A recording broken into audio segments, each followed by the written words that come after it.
It's a journey that had begun in a Galilean synagogue in Nazareth, where he stood up in the midst of the service and read a passage that read like this. The Spirit of the Lord is upon me. He has anointed me to bring good news to the poor. He has sent me to proclaim release to the captives and recovery of sight to the blind, to let the oppressed go free, to proclaim the year of the Lord's favor. And he rolled up the scroll and gave it back to the attendant and sat down. The eyes of all in the synagogue were fixed on him. Then he began to say to them, "Today this scripture has been fulfilled in your hearing." As he enters Jerusalem on the day that we have come to call Palm Sunday, the crowds are caught up in a type of March Madness, as each celebrates him with their own particular team colors. Some show their green as they cut the leafy palm branches and spread them before his feet. Others show their home colors, reds, blues, whites, and blacks, as team jerseys are spread all over the street. Then yet others began to start cheering and singing their team victory and fight songs, because they believe that Jesus is a winner, their awaited king. Holy Week begins with excitement and great optimism. By the end of the week, there will be radical reversals and a strange victory that none could have anticipated. Jesus is about to face his final foe during Holy Week. He will face betrayal. He will face a garden.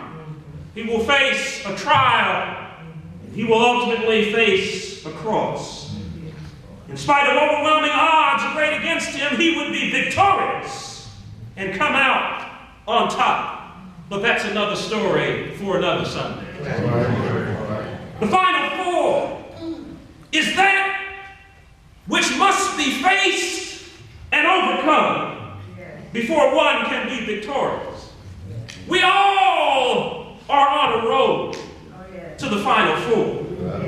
But what is it that is our final four? I will submit to you this morning, just like Jesus, that one of our final fours is that sometime, somewhere in your journey, you will face betrayal. Judas was part of the apostolic circle. Only the inner circle of Peter, James, and John was closer to Jesus. But what gets forgotten is that all the 12 betrayed him and left him alone. They let him down. Paul had a similar experience in his journey when he says, "Alexander the coppersmith did me great harm. The Lord will pay him back for his deeds." Betrayal is something that is a reality of what happens whenever we build authentic relationships.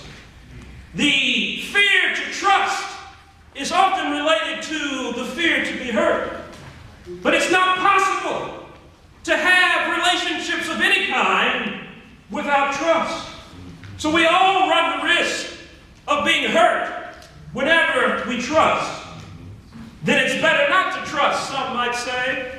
But the reality is you're not going to be able to make it on this road if you don't trust somebody. Amen. Songwriter said when you are in disgust because of some broken trust and you didn't know what to do. All night you laid awake because of some big mistake, but you called on the Lord and got an answer. One of the final four that we will face is that we will, without doubt, find that some of the closest ones to us can profoundly disappoint you and let you down. That's the nature of this journey. That is the nature of being in relationship with people, is that you will experience betrayal. Folks will let you down.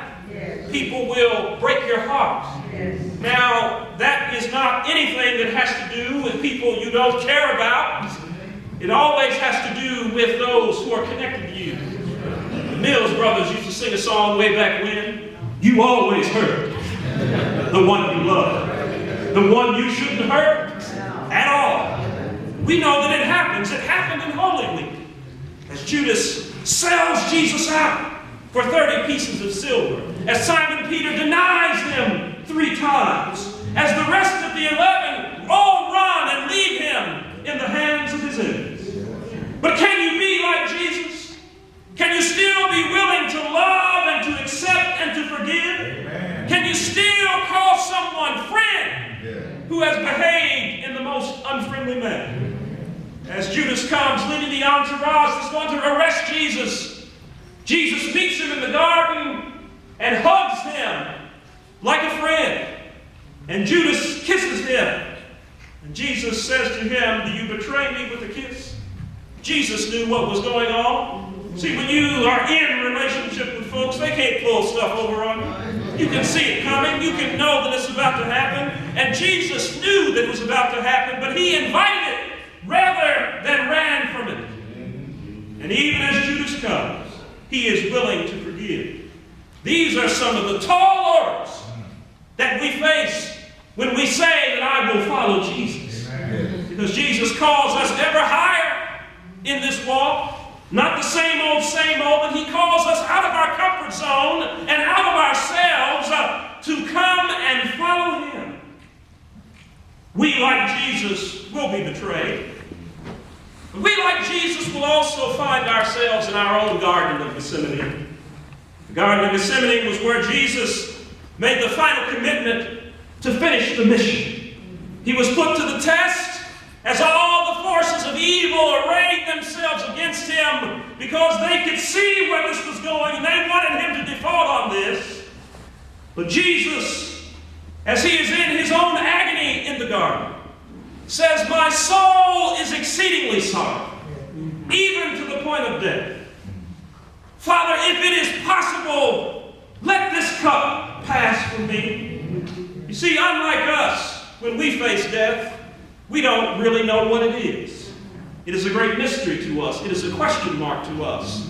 We have ideas, we have opinions, we have suggestions about what we may think it is, but unlike us, Jesus faces